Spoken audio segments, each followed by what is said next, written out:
வணக்கம் நண்பர்களே. சித்த மருத்துவம் ஒரு பாடமாக தமிழக அரசால் 1980களில் இருந்தது எவருக்கேனும் தெரியுமா? ஆம், சித்த மருத்துவம் ஒரு பாடமாக +1 +2வில் தமிழ்நாடு அரசு பாடத்திட்டத்தில் கொண்டு வந்திருந்தது.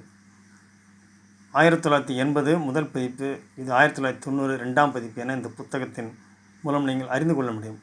ஆனால் இன்றோ சித்த மருத்துவம் +1 +2வில் ஒரு பாடப்பிரிவாக இல்லை. மாறாக வணிகவியல் இருக்கின்றது, வேதியியல் இருக்கின்றது, பொருளாதாரம் இருக்கின்றது, வரலாறு இருக்கின்றது. தமிழர்களின் பாரம்பரிய மருத்துவமான சித்த மருத்துவம் ஒரு பாடப்பிரிவில் இருந்து நீக்கிய சதி செய்தவர்கள் யார் என்று தெரியவில்லை.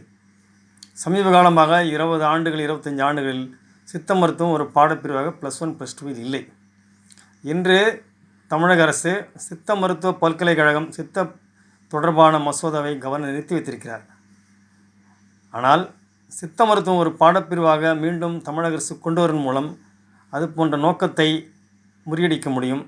எனவே தமிழக அரசு விரைந்து மீண்டும் தமிழர்களின் மருத்துவமான சித்த மருத்துவத்தை +1 +2 பாடப்பிரிவில் சேர்க்க வேண்டும். கற்பதன் மூலமாகவே எளிய முறையில் தமிழர்கள் மருத்துவத்தை மக்கள் கையாண்டு தங்கள் நோய்களை போக்கிக் கொள்ள முடியும். நன்றி.